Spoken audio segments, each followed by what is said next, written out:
Thanks for joining us here at the Digital Desk. I'm Elizabeth Rollins here with your 3 o'clock update. You can join us live on Facebook, Twitter, Amazon Fire, Roku, and of course WTOC.com. We continue to follow breaking news this afternoon in Estill, South Carolina, where a CSX worker was struck and killed by a train this afternoon. Our Sean Evans is there on scene and has more details.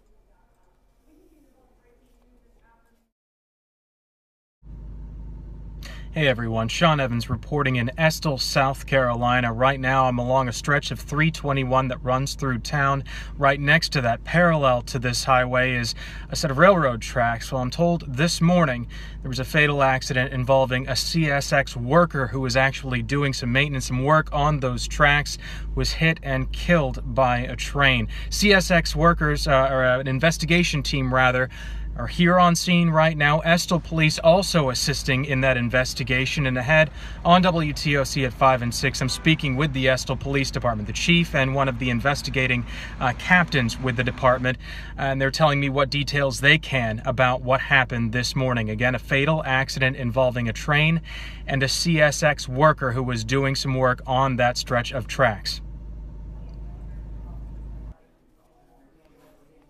Well, today is the last day of early voting in Georgia ahead of Tuesday's runoff election. I want to show you that we saw long lines already today at one of the early voting precincts. This was on Eisenhower Drive.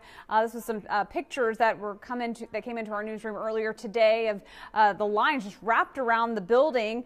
So obviously keep that in mind. You have a few more hours left to go vote early. Obviously, the election is on Tuesday, December 4th, and these are just a list of the precincts that are doing early voting right now. So it looks like you have a couple hours left on Eisenhower, of course, the Islands Library, and then Mosquito Control. Of course, one of the big races we're following for this runoff election is for the Georgia Secretary of State runoff. You have Republican Brad Raffensperger going up against Democrat John Barrow.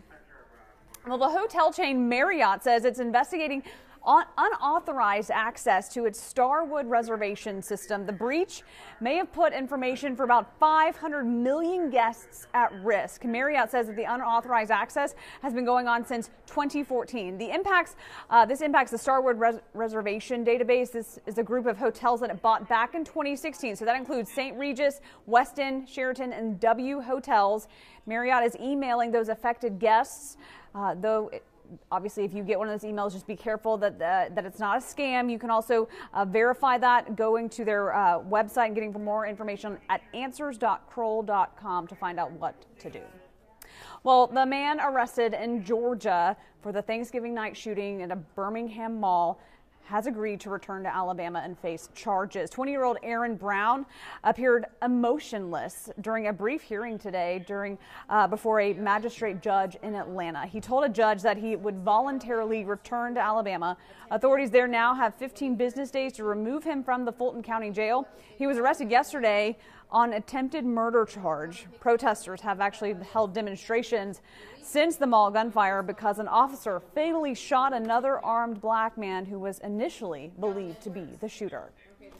Well, right now, part of Alaska is under a tsunami warning this afternoon following a 7.0 magnitude earthquake that hit Anchorage. This is video of one of the roads. You can just see, I mean, part of the road just crumbled beneath them. If you were watching on air CBS minutes ago, they cut in and showed you a little bit more of that damage. In fact, a newsroom, one of the newsrooms, the CBS affiliate up there in Anchorage, I mean, just looked, it was a disaster. Part of the ceiling had fallen down, and they actually did a live shot walking you through their newsroom and all the damage. We want to show you some video of a cafe. You can just see this was moments after that earthquake hit. Just food on the floor, utensils. It's a mess there right now, and obviously very much a developing story, a developing situation. Again, tsunami warning for part of the coastal regions there, and this is obviously something we'll continue to follow throughout the day and evening.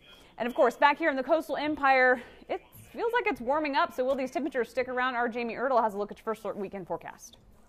Will it rain on my parade? It is a big question for you in the Coastal Empire and Low Country because we have at least half a dozen Christmas parades and tree lightings that start early in the morning and last well into the evening. So let's start off Saturday 6 a.m. mostly dry but cloudy. We have light shower activity from Statesboro, Vidalia, heading into Baxley, Emmanuel County.